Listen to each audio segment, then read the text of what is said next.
Scandal, Murder, lore, intrigue, I'm Ravinia, and I'm Lindsay. and we're talking about the people and relationships. That made for some scandalicious headlines across the country. So come join the class. We're here to give you the rundown.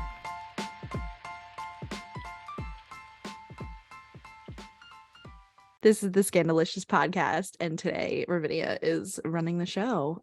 Even though I'm a Twilight fan. I know about Stephanie Meyers and know about Stephanie, but she knows so much more. So here is the Stephanie Meyers Scandalicious episode 2. All right. So we're going over her early life. She was born Stephanie Morgan. That's her maiden name.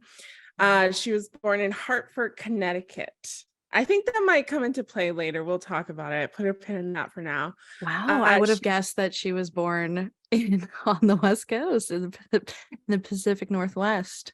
Well, she ends up in Arizona, but we will get into all of that. Okay. So she was the second of 6 children. She is of the Mormon faith, and that will come up again as well. She is December 24th, 1973, making her 49 years old as of today. Her moon sign is Capricorn. Now, I like to ask Lindsay to weigh in on zodiac sign stuff because she's a lot better with it than me. Do you have any thoughts? Yeah. Okay. So her sun and moon, that's huge. They play such a huge part in people's lives. Like, sun is kind of like your blueprint, like who you are at your core. Right. Your moon rules your emotions. And she's double Capricorn. I would love to know what her rising is. Oh my god, what if she's a triple? That's very rare someone be a triple. Capricorns, first thing that comes to mind is they're cool. They appear to everyone else as like cool, calm, and collected. I feel like they can be a judgmental sign, almost like Virgo. Okay.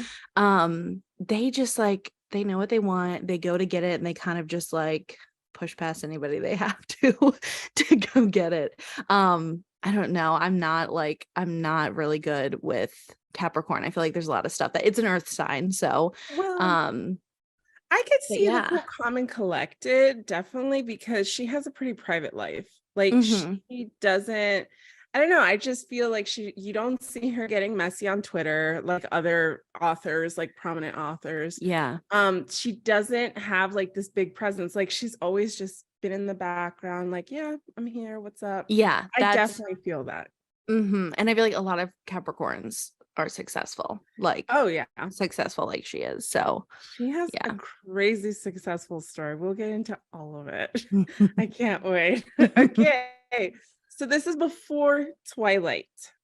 She was born in Connecticut, moved to Arizona. I don't know if you remember, Bella comes from Arizona. Yeah. Okay, so she attended high school in Scottsdale, Arizona. And then in college, she attended Brigham Young University in Utah. And that is a Mormon college. It's a private college. I was going to say the family picture looks like a Mormon family picture. Oh, yeah. I thought that before I even saw that you said Mormon in there. It definitely gives Mormon energy. This is Mormon energy right here. So she was married and pregnant during her senior year of college. She was 21 years old. Wow. Which I know, like at BYU, Boise State, or Boise University, I don't know. Wow, I'm sounding so dumb. BYU, in Mormon community, Mormons go there and they give you extra perks, kind of like the military. They give you extra perks when you're married and have kids, and they want you to because you're spreading the faith and Jesus or whoever like wants you to have kids. So that is fitting that she was married and pregnant. She was so young, and she was saying, I saw in an interview that she was taking her final exams like pregnant, like with the big belly and everything. My God, it's crazy. So after college, she had 3 boys. She was a full-time mom, full-time wife. And so she was able to pinpoint the exact day that she had this dream. It was June 2nd, 2003. She had a dream about a girl and a boy in a field. Oh, I didn't realize it was 2003. Yeah. Wow, that was so long ago. Yeah. So I have a clip. I actually know the exact date I started writing because I had it on my calendar. It was the beginning of my summer diet and the first day of swim lessons. It was June 2nd of 2003. That's the morning I had the great dream, and I woke up from it, The great just dream. enamored. And in the dream, it was two people in kind of a little circular meadow with really bright sunlight. And one of them was a beautiful, sparkly boy. And one was just a girl who was human and normal. And they were having this conversation, and the boy was a vampire, which is so bizarre that I'd be dreaming about vampires. And he was trying to explain to her how much he cared about her, and yet at the same time, how much he wanted to kill her. I've never wanted. Okay, so I've never seen that before. Like, I don't know this background. It's just so cool. I don't know. I just started thinking about the dreams that I've had, and it's like, that's crazy that like she can still go back and like think of that. And then like I hope that the movie like did her dream justice, because it's so curious. Like, I wonder if she was watching, like, where would vampires come from? Like, if anything in her recent like week would bring that up. Or maybe it was like a past life of hers or some shit. Like, maybe she had a dream about that. That's what I believe. Some people have some theories, and I'll get into that as to the details of her dream. But yeah, she said on the rest of the Oprah segment was that she wasn't in the habit of writing down her dreams or even journaling. And she said that she was even surprised that she wanted to journal about this, but she said that the dream felt so invigorating and so exciting that that she was like, I have to write this down. I have to explore the world more. So she did. And later in the segment, Oprah tells her, hey, like, I was talking to you about this, and you said that you felt like you lost yourself as a wife, as a mother, that you didn't have an outlet anymore. And basically Twilight became her outlet. She wrote it, she did a manuscript. Like, at first it was just meant to be something to have to herself. When her kids were asleep, she would go on the computer, she would just write this down. She wanted to exist in this world. Eventually she starts letting her sister read parts of it. Her sister Emily is like, dude, this is really good. Like, we should send it to an agent. She sent it to like about 6 agents. They all rejected her except one. And then that agent sends it to Little Brown, which is one of the more prestigious like publishing companies. And they accept it and they publish it. So this all happened in the span of 6 months. From writing it to sending it to an agent to getting it published. 6 months. That is insane. I know. She's the exception to the rule, because that does not happen the for everybody. Energy may be lucky. Yeah, I would say But was it popular right away though? I wonder. It did take about a year or two for it to gain popularity, but people liked it. Yeah. And this was a little book cover that she DIY'd herself. It was originally called Forks. Okay. Does it say Morgan?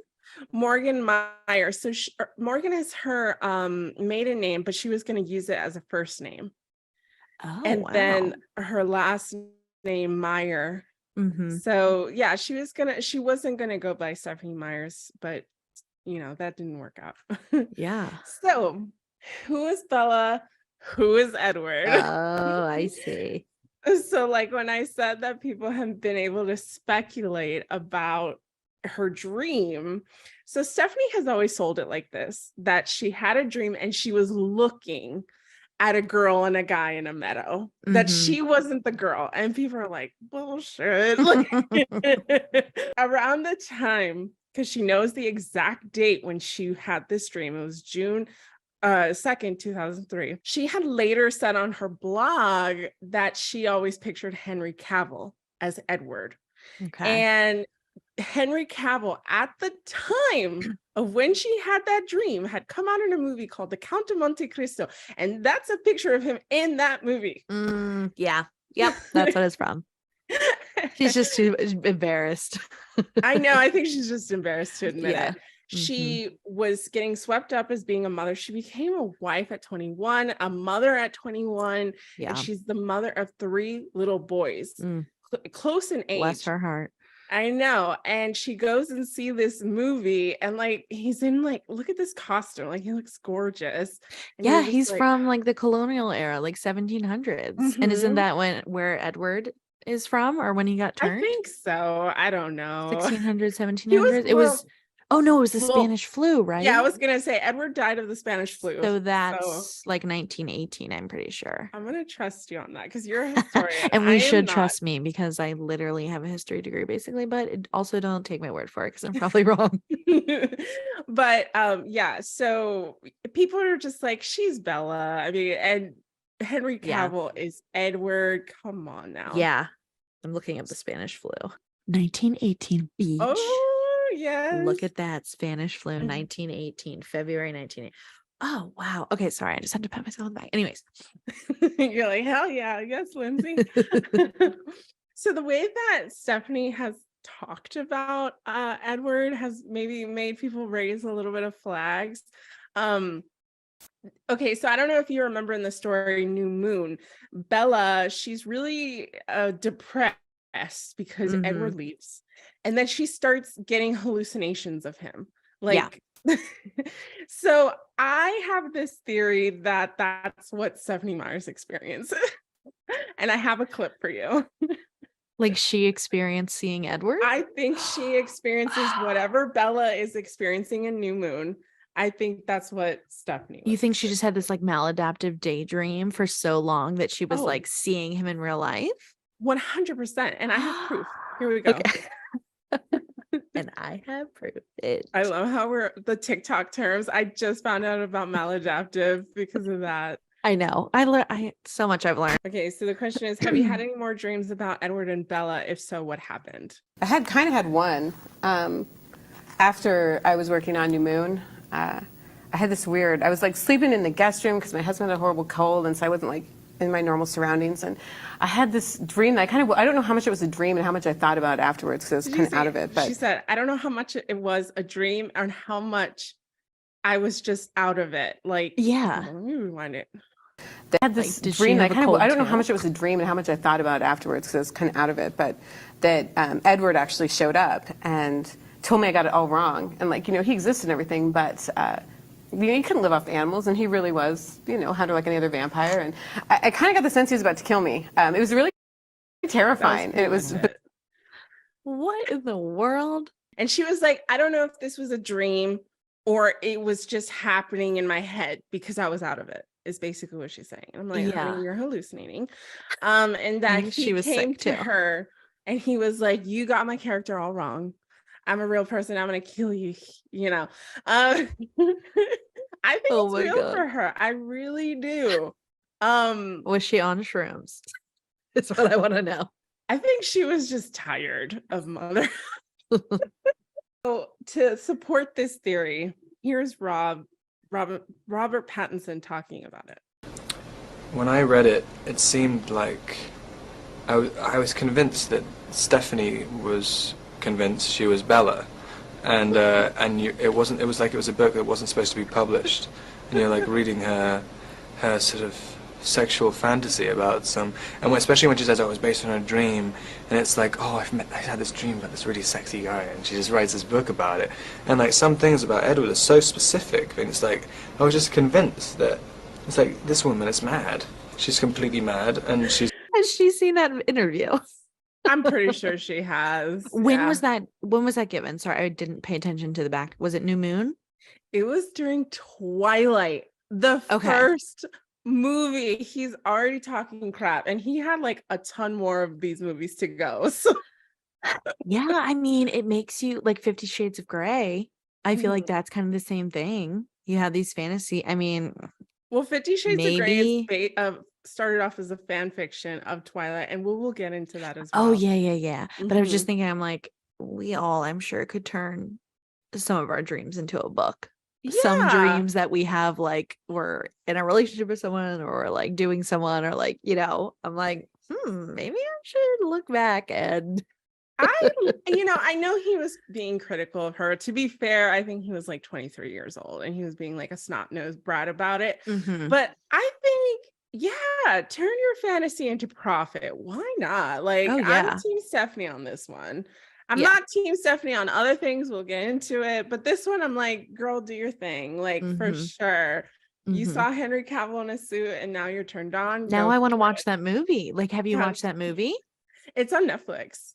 Have you seen it like since Oh, you've I seen? saw it when it first came out when I was like a little Because I'm kid. like, Yeah. after knowing Twilight, I wonder watching it if there are parts I bet they that are. Actually, resemble it's funny. Edward. I hadn't even thought about that. We need to I watch that. should.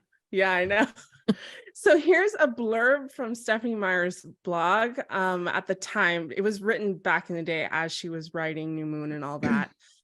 Some of her fans were kind of upset that Edward broke up with Bella, and they were like, why would you do that? So this was her response. I should probably mention here that I'm not crazy, that I know of. It's just that I'm a character writer. I write my stories because of my characters. They are my motivation and the reward. The difficulty with strong defined characters, though, is that you can't make them do something that is out of character. They have to be who they are. And as a writer, they often are out of your control, which is not true. You're a writer. You can control these characters. I was like believing her. I was like, yes. You're like, I'm girl, not, yes. I'm not a writer. I mean, but I do understand if somebody has a character, you don't want to step out of line. But right. I just love it know. because I'm convinced Stephanie is like, no, Edward came to me. Yeah, like, he's a real "Bitch, you better get person." me right. Yeah. Yeah. So I'm just loving all of this. Okay. As I started plotting New Moon, untitled at that point, it became clear that Edward was Edward and he would have to behave as Edward would. And because of that, Edward was leaving. No, I didn't want Edward to leave. I pitched a fit, just as bit as tearful and violent as I've seen New Moon discussion forums. I tried to talk him out of it. I presented him with other plot options. I begged. Edward remained unmoved. Oh my God. She has to have Pisces or something in there. It's like, yeah, they love to fantasize, but like I feel like she has an imaginary friend, and that imaginary friend is Edward Cullen. Edward F. and Cullen. She is like, you're here, you're in the room with me. She's writing and she's like, Edward, what do you think about this? Meme? Oh, delete it. That meme is like blank in the room with us right now. Like, yeah, is Edward in the room with us right now, Stephanie? Is Edward present?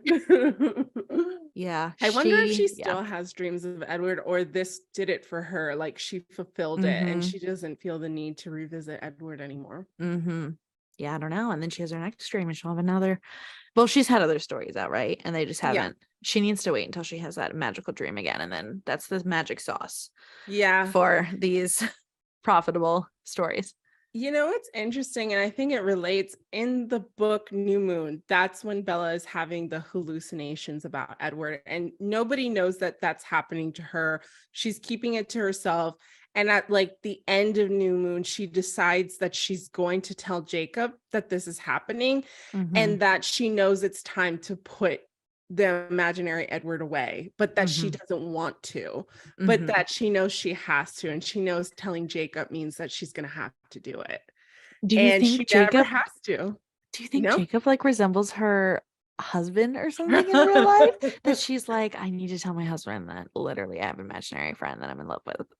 That was so funny because on the interview, she was like, yeah, I didn't tell my husband anything. Yeah. He didn't know nothing. I feel like that comes from that. Now I'm all just dissecting this now that you brought this theory up. I love it. Okay, hold on. What's the next? Okay.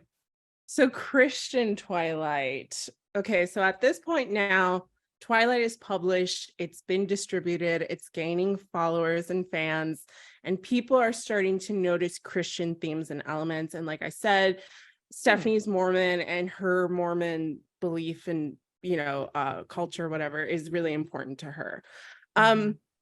So is Twilight a Mormon tale? Okay, I don't think it's specifically a Mormon tale, but I definitely feel like there's Christian themes. For example, Edward, in the beginning of their relationship, he's like the moral leader. He doesn't want Bella to turn into a vampire because he feels like she's going to have eternal damnation if she does.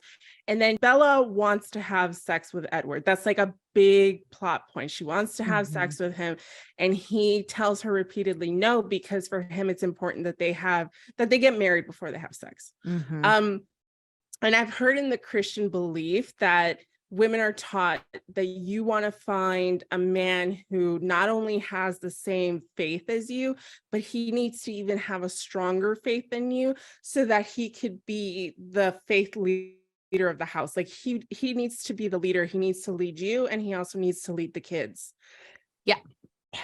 And Yes. I think Edward falls into that category, that he's just, I can definitely see that. Yeah, and he definitely is like the leader or hierarchy of their relationship. And it's just like, she's just like okay, wait, now I really see this, because being like the poor innocent female and that strong man, that's what most Christians want and they look for, and they're taught like the husband man. is the head of the household as Jesus is the head of the church, and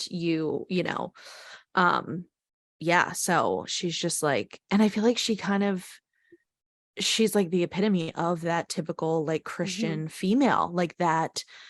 I've heard them talk about, I don't know, some Bible verse where it's comparing, or Jesus is comparing a female to like a delicate rose, and that is kind of Bella. But then her, I don't know, rebelling like that, like, oh yeah, let's do it, I want to be a vampire, I want to have sex with you, like that. I don't know if it fits. Well, it's completely. almost like she's a bad Edward Christian is girl.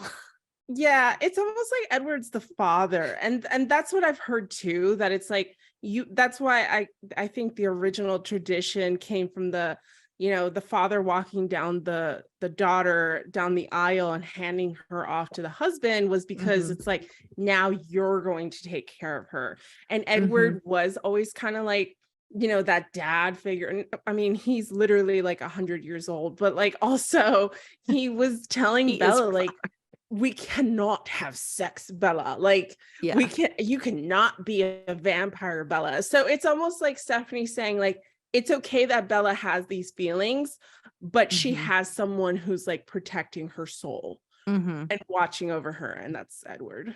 Yeah. I wonder, now I'm like comparing that to her marriage. Like, I wonder if like she was like that with her husband and that's why they got pregnant so quickly, or it was just like, the kind of culture that they have. Well, I know that she had met her husband when she was a little kid, but they didn't like date or anything. I think they ended up going to the same college.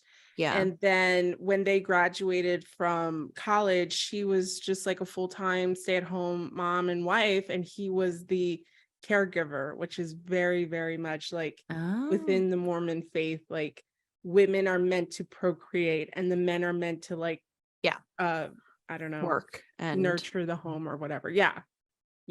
Oh, do you mean they're meant to raise the children, or they're meant to like go out and work? The husbands are meant to go. I meant to say provide. Yeah. Not nurture. That's the woman's job. I was like, oh my God, is that Mormon? I never knew that. The flip of the switch. Okay. Oh, so God. Then there is, so I would say this is purity culture. This is the pro-life of it all.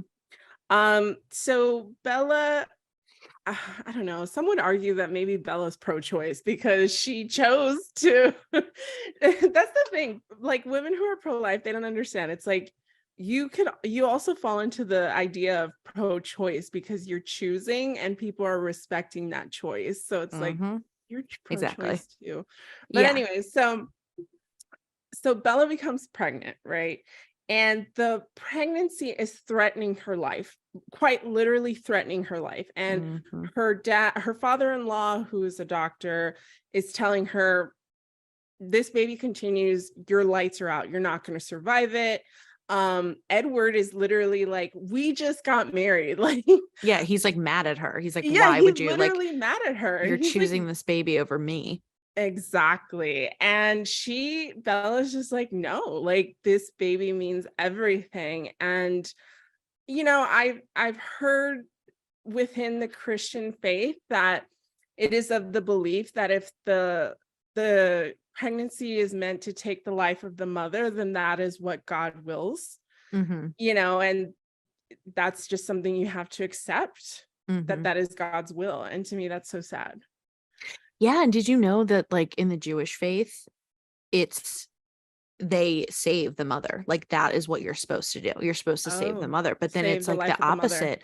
It's the opposite. It's like you're looked at as like a martyr. Is that a Yeah. weird word to use for that? Like when you were like going to give up your life Yeah, for no, your child. definitely a martyr. It's like, I remember there was this, it was actually during Colton's season of The Bachelor, and one of the contestants, her sister had lost her life because of her pregnancy. And she was like, I'm so proud of my sister. You know, she did that, and I am so proud of her. And I'm like, she's dead.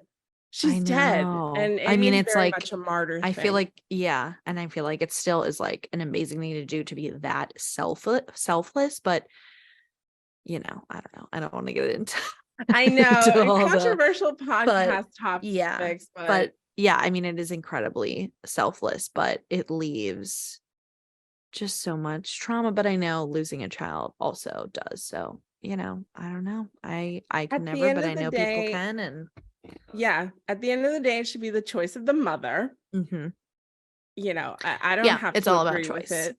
Yeah. Yeah. If Bella wants to have that damn kid, Yeah. you know If what, she mama, wants that's to your look, choice. if she wants to look like literal death, if you're watching this, you can watch this on YouTube. She looks like literal death. And maybe you don't want to watch this because I hate staring at this photo. It is I'm so so like sorry. That's okay. The part of the movie, God, it's It's so very hard to look at. Very hard. And I you know what's funny know. is I never completed the book series. I stopped at that part where she's giving birth because I thought it was Really? so gruesome. I had to You stop. fake fan. I know. No, I'm I'm just very kidding. squeamish when it comes to like veins Wow. and And blood description. And there's a scene, because wow. I don't know if you remember, parts of that book is in Jacob's perspective. So Jacob goes to Bella's house and he's describing the way she looks in detail. And I'm like, Yeah. and Yeah. I had to stop. I Yeah, never that finished it. makeup department and special effects like did such a good job. It's Stephanie grotesque. is so wild for writing that. I know. But yeah, no, I see how it goes with the pro-life movement. I mean, she's like, I will suffer, I will die for this Right, child. for this baby. And Mhm. I just feel like Stephanie was like, and it's so funny because she made Edward essentially the bad guy in that situation, because Edward was like, Yeah. yeah, get that thing out. Exactly. And he like called it a thing. And it's like, baby. And Yeah. I think Stephanie was like, listen, a mother's love knows no bounds, baby. Not even Edward, the guy who I'm obsessed with. Not even he can come between. Okay. So here we start getting into the Jasper. controversial. Yes. The scandalicious To of open it your eyes all. really wide. The scandalicious of it all, the controversial Twilight. So Stephanie Myers decided to make Jasper a Confederate soldier. Why? I don't know. That's Well, just, so wasn't he from the South? Isn't that where he lived? according to her character, that she could have put anywhere. Yes, he's from the South. True.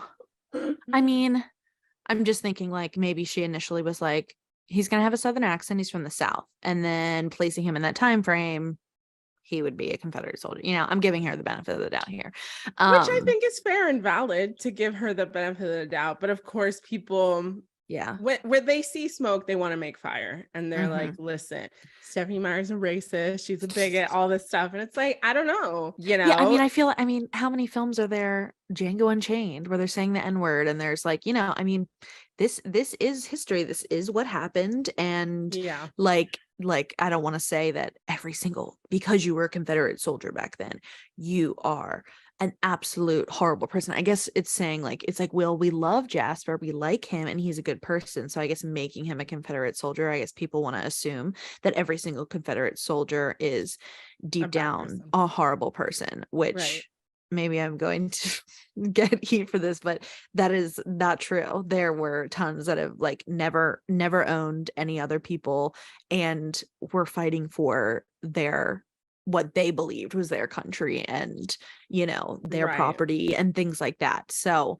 but I mean, you know, I know people are like, I don't know, but then it's like, well, he died, like he got changed into a vampire, so like maybe that's his punishment for fighting for the wrong side. Yeah, I mean, yeah, I think I do agree with what you're saying, but I also see people saying like, okay, fine, if she wanted to make him a Confederate soldier, that's a big thing to just put into the character without really giving it proper explanation or unpacking it, because him being a Confederate soldier, it comes into the story during Eclipse, because I don't know how much you remember, but he makes the army to combat the newborn vampires, and he knows war strategy and all this stuff. So that's when he tells Bella like his previous life and everything. Right. So, but there's never any discussion about like, oh man, like time has told and I realized I was in the wrong. I know. Like he could. Yeah. If the film was made today, that would have happened. But because it was made when it did, people are just like, oh yeah, we just don't even have to acknowledge. And it's like, no, now we need to acknowledge the wrongs. Yeah. I agree with you. I think Stephanie probably just wanted a character to have a Southern accent and have that Southern gentleman type thing, and was like, oh, he definitely would have fought in the Confederacy, and then just didn't think any more about it. Exactly. Yeah. And that's so fitting of the time. Like, of the now we but demand more of ourselves, I think. Yes.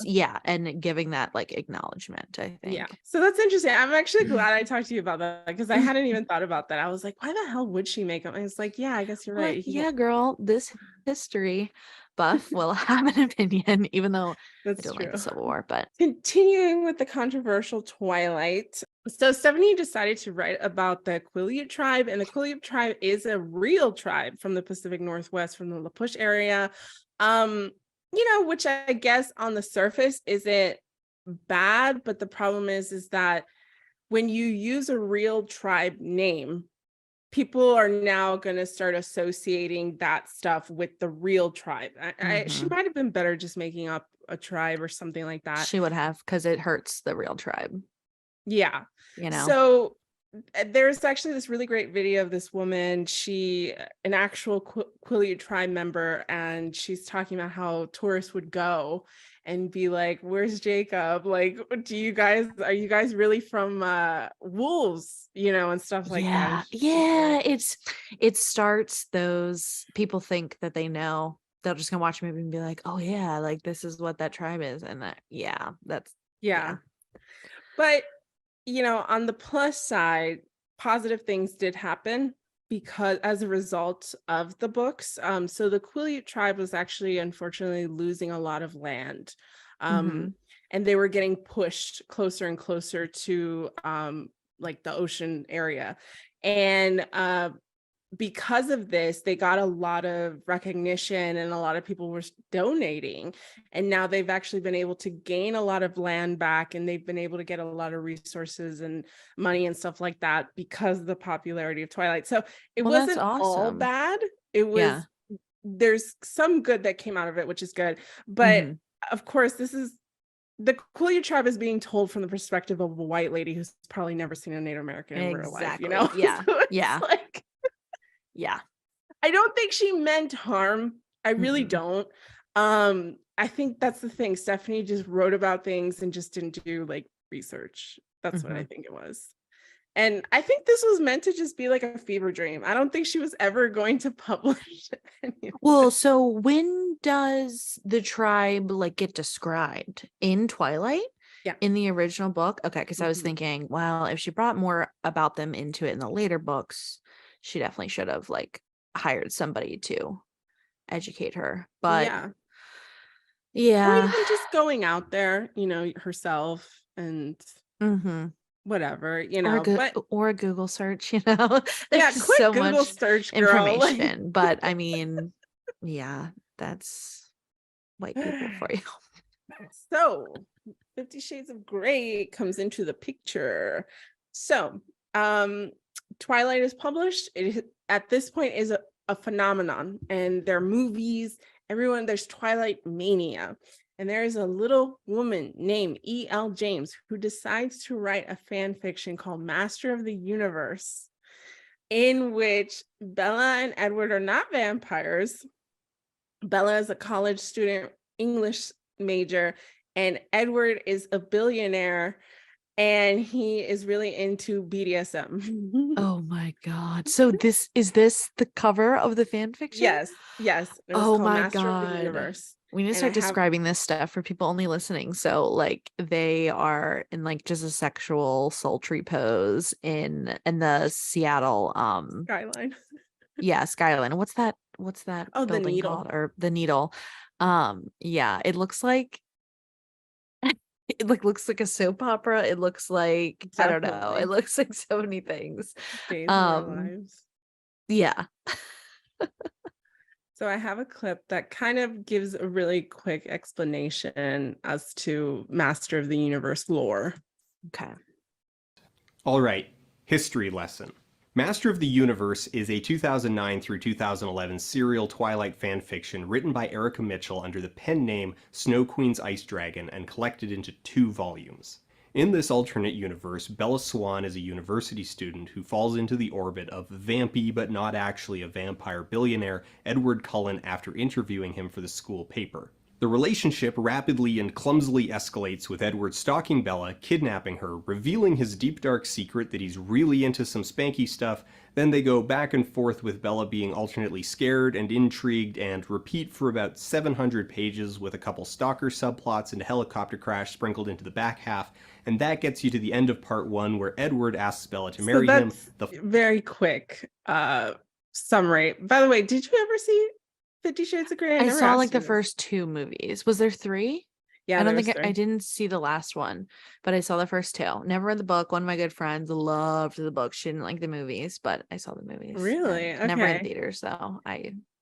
Sorry, I'm yeah. for that. So, well, the funny thing about E.L. James is that so people knew about the Master of the Universe Twilight fan fiction. Eventually, a publisher comes forward and is like, "Look, we could rework your fan fiction and make it so that it's different enough that you can't get in trouble for it being published Twilight fan fiction, and you could just make it like your own thing."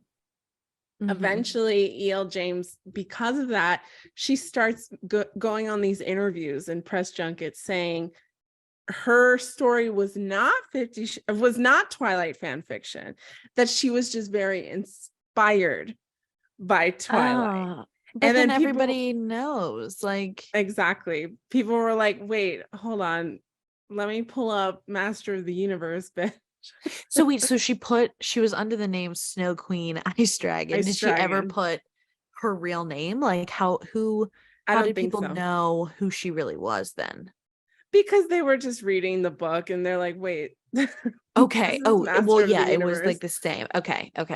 Yeah. So she was in denial and lying for a long time. Oh my God. Per their advice, I believe, of her people, because they're like, "We can't get into legal trouble."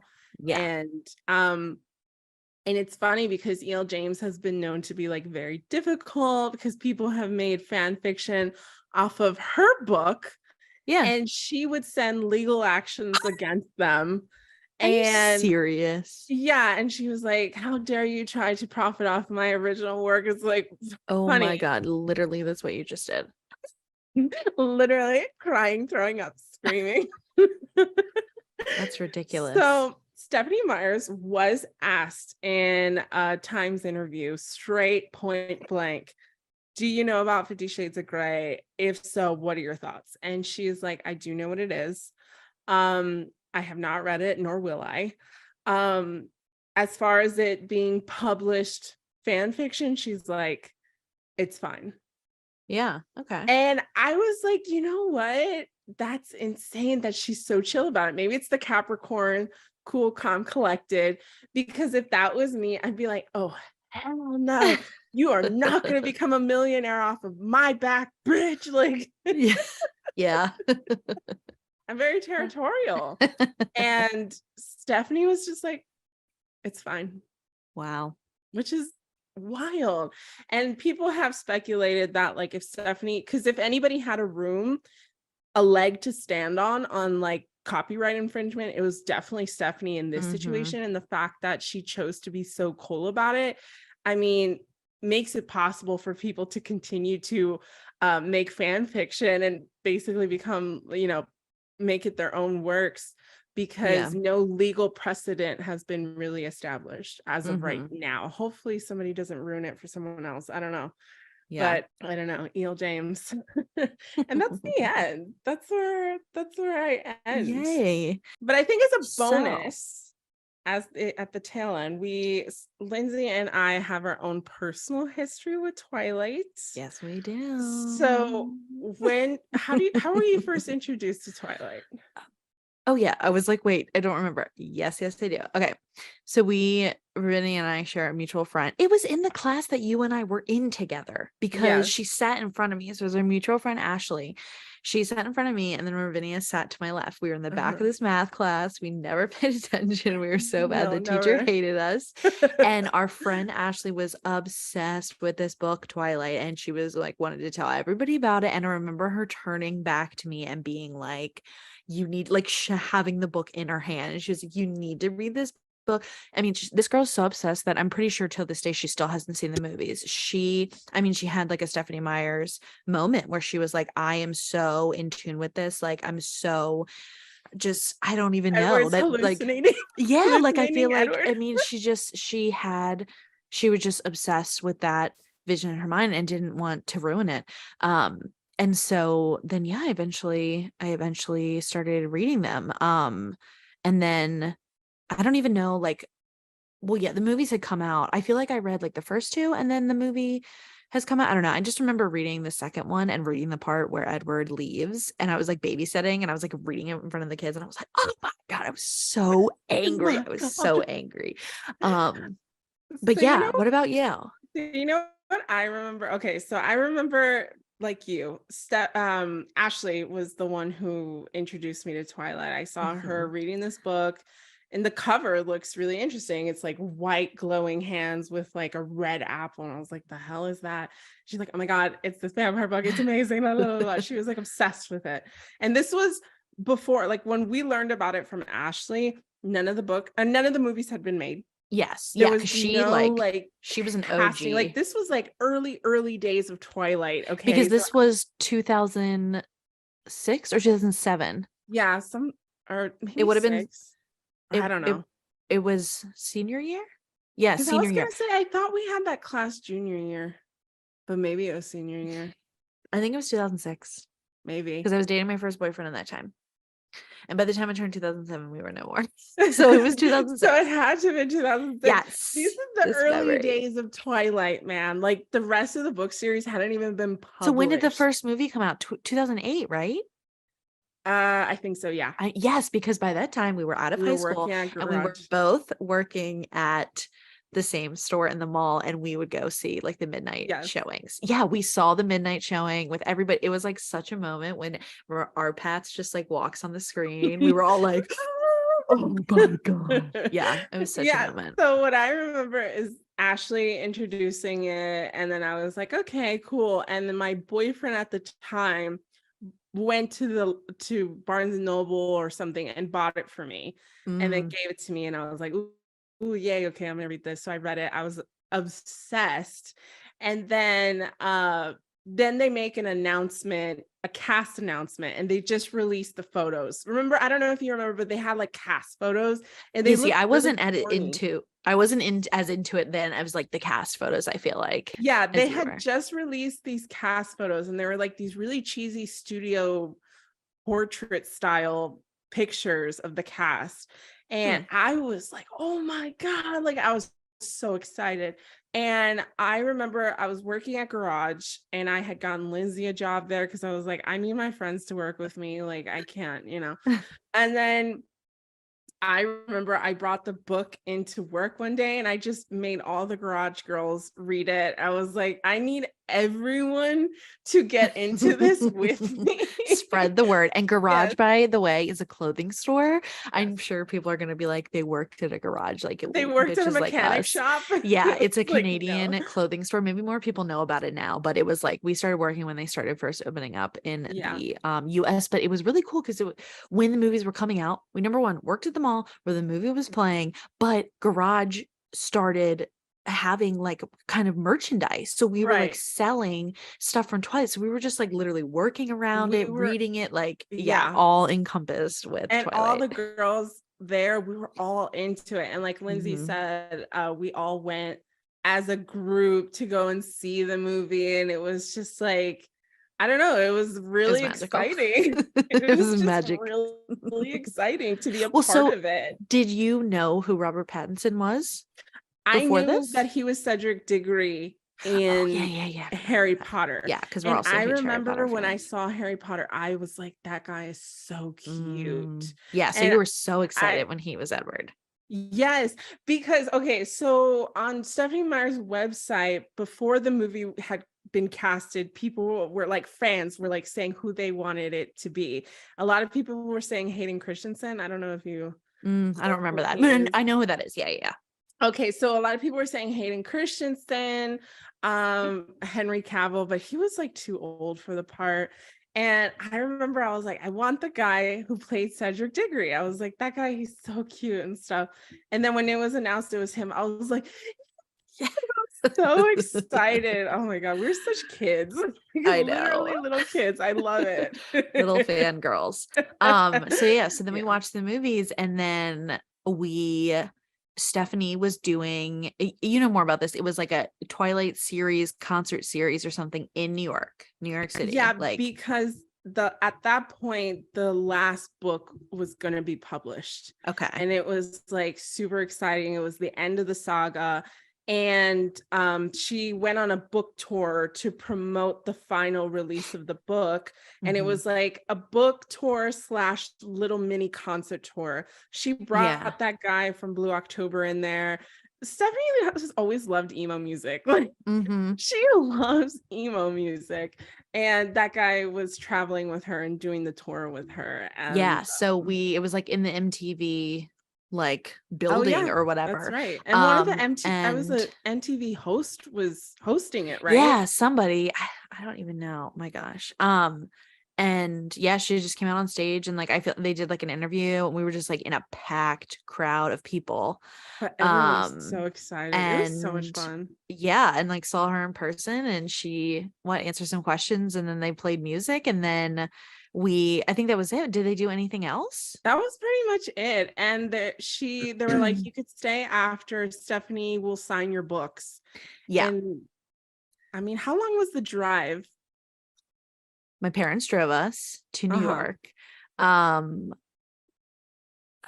I mean, I guess how long is it now? Like, I was gonna say 5 2 hours, but that's not right. No. Probably like 4.5, 5. Yeah. From the DC area.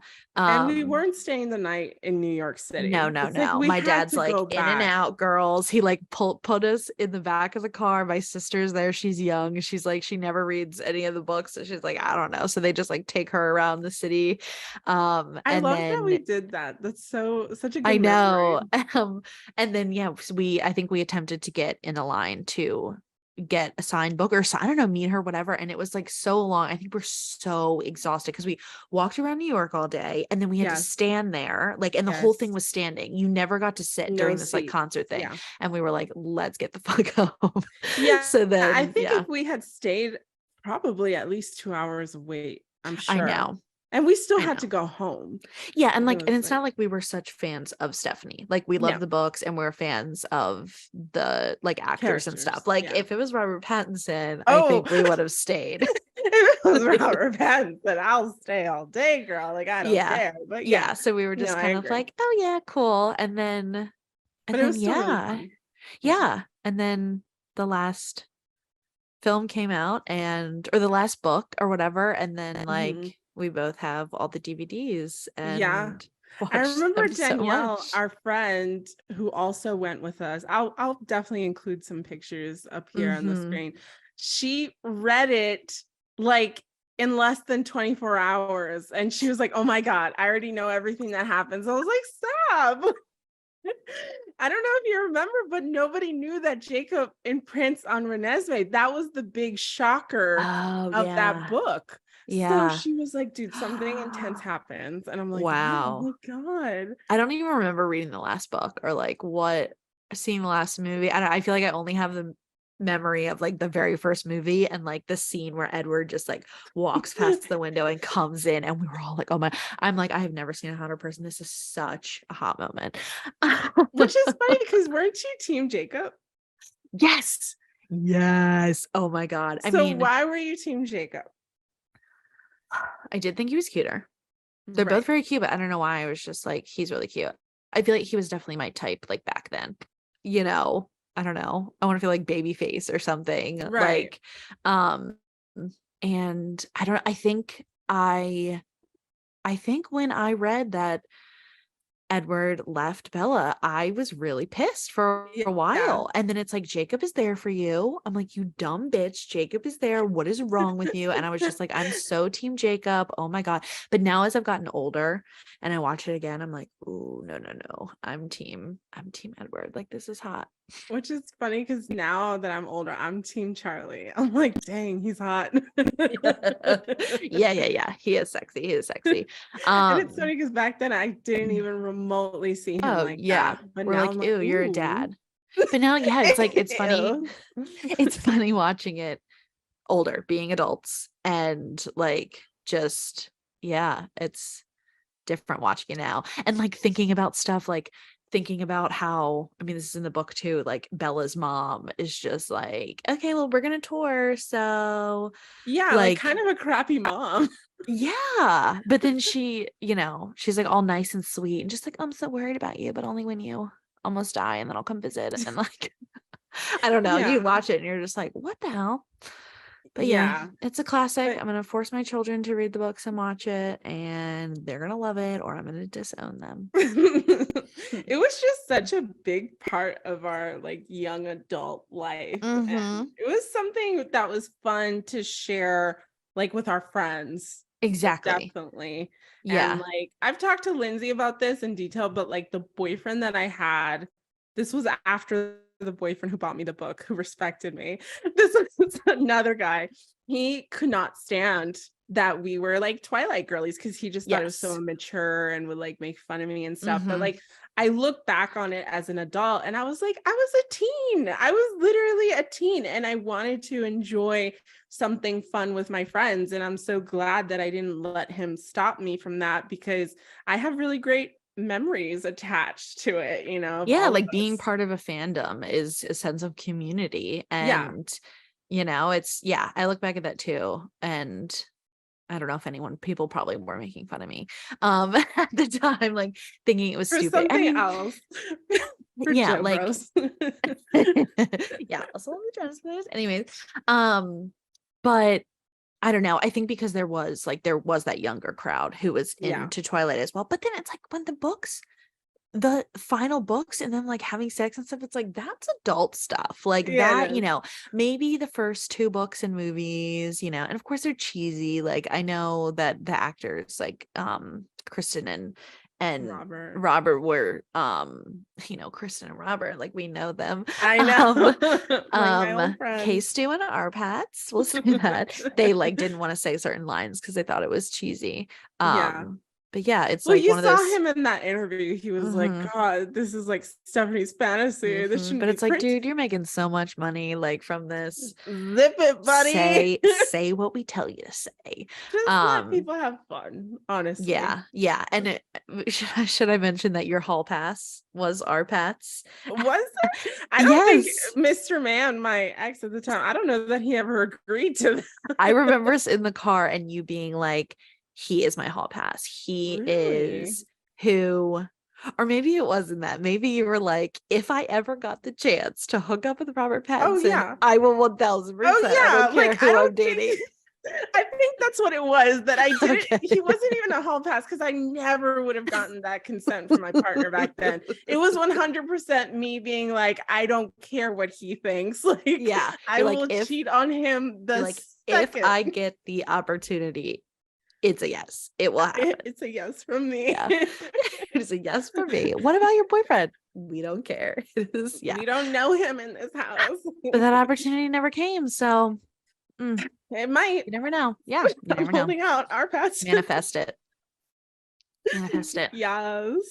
Okay, well, with that being said, thank you for watching or listening to this episode. We enjoyed making it, and see you guys next time. Bye. Bye. Bye. Okay. New York City. Woo! Twilight. Show me your books. Stephanie Meyer's sign. Make sure you have your tickets. Tickets. I got all three of them. Yay. I got them. And Kelly's just here. Where are we going? Very good. Finally. We're gonna be outside of the body. New York Hub. So we're on the ferry. Driving in. I like this. Look at this.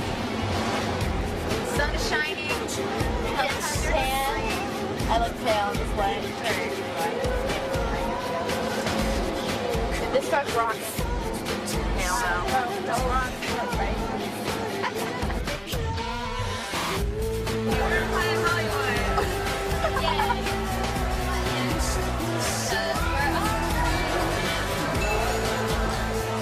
You can play the Hollywood guy. He's my boyfriend. He's pretty hot. I know. He's my boyfriend. Don't take it. My boyfriend's handprint right out there.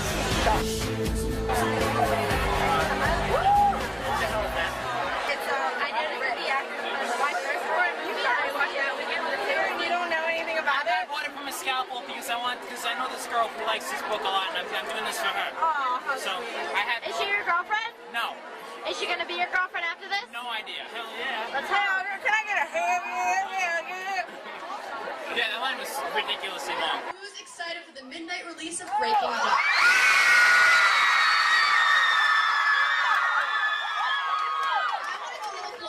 Just to see what happens. Who is on? Yeah, you know exactly where I'm going with this. Who here is on Team Edward?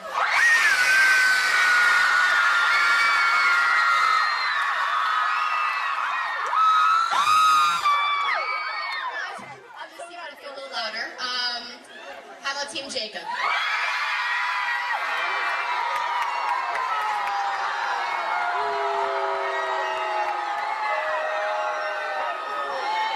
Alright, well, we've got an amazing evening lined up for you guys tonight. Justin Kirstenfield of October is coming out and of course, Stephanie Meyer is also there. Now, before we get first up, he is the lead singer of the multi-platinum band. His soul-stirring lyrics have rock songs like Hate Me and Into the Ocean onto the charts. He also happens to be one of Stephanie Meyer's favorite artists, and many of the October songs have appeared on her Twilight Saga playlist, songs that you'll definitely be hearing tonight. Please give a huge welcome to Justin Kirstenfield.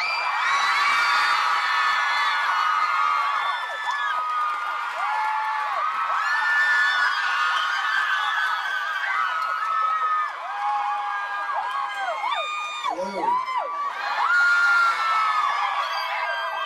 I just wanted to start out by saying I'm on Team Edward.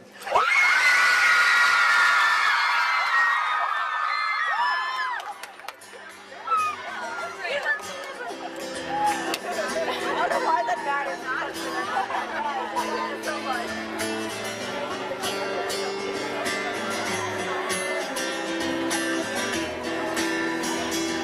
I haven't been quite the same. So sure the story of my life would never change. In a bright-eyed way, I rinsed out the soap and march and wrote a song that I'm about to sing. Yeah, it's about a girl that I hardly even know. So this is not another love song, just a list of things that I should know. And everyone should know that. 1, you gotta take it kind of slowly. 2, you gotta hurry up and make your move. 3, you gotta tell her that she's pretty. 4, you gotta be the perfect gentleman. You shake the wall, you gotta make it big. Yeah, you gotta tell her that she's the balance beam. And I keep falling all around her fairy tale.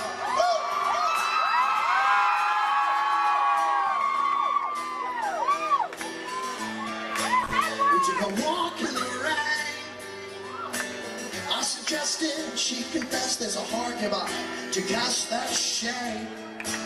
Ha! Well, stay cool, but I'm giddy like a schoolboy.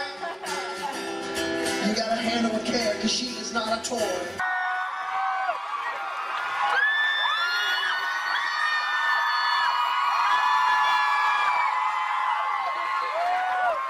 Okay, now, does this next person really need an introduction? I'm gonna give her one anyway. The author of Twilight, New Moon, Eclipse, and Breaking Dawn.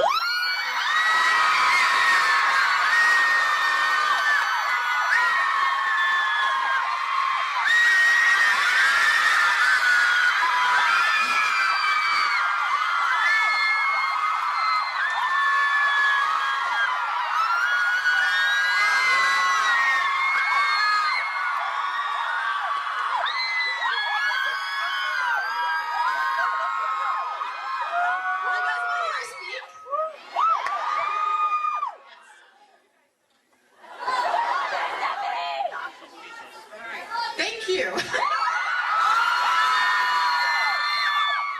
are so awesome. And I just thank you so much to Justin. Can I just say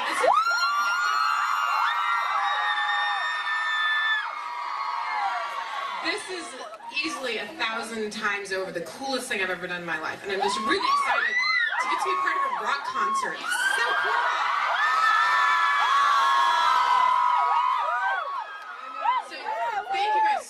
For coming out tonight, and now we're going to answer a couple of questions that you guys sent in. I'm just gonna swim back. Stephanie, yeah, let's Now, in less than 48 hours, I have to tell you, MTV News received over 1,800 questions from your fan base.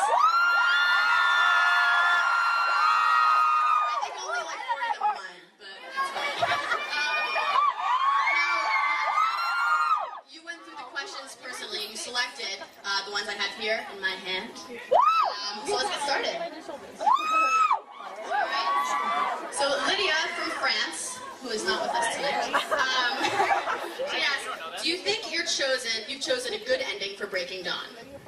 That's a good question to start with. So yes, I do think that.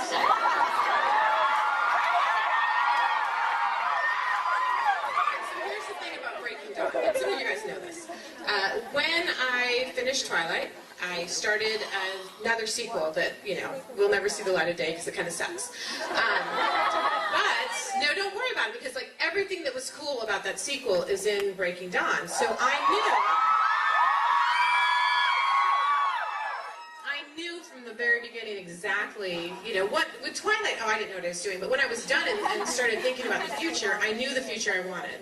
So through all of this last couple crazy years with everything that's going on, it's made me happy to know that this is the ending that was always meant to be, and I'm kind of really excited, that you guys are going to like it.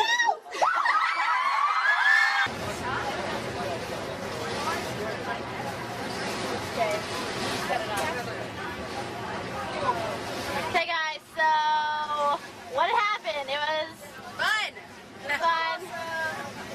I mean, met Stephanie Myers, didn't we? Yeah, we met her. She was so cool. She's our best friend now. But she wasn't fat. She was really skinny. This is going on YouTube, so. Well, Steph Myers, I hate it. Love you. Steph Myers. Get the Empire State Building. Bye-bye, New York. It was fun. Bye. To watch the video version of this podcast, search The Scandalicious Podcast on YouTube. Follow us on Instagram and TikTok at Scandalicious Podcast. If you have an episode suggestion, our email is in the show notes. Thanks for listening.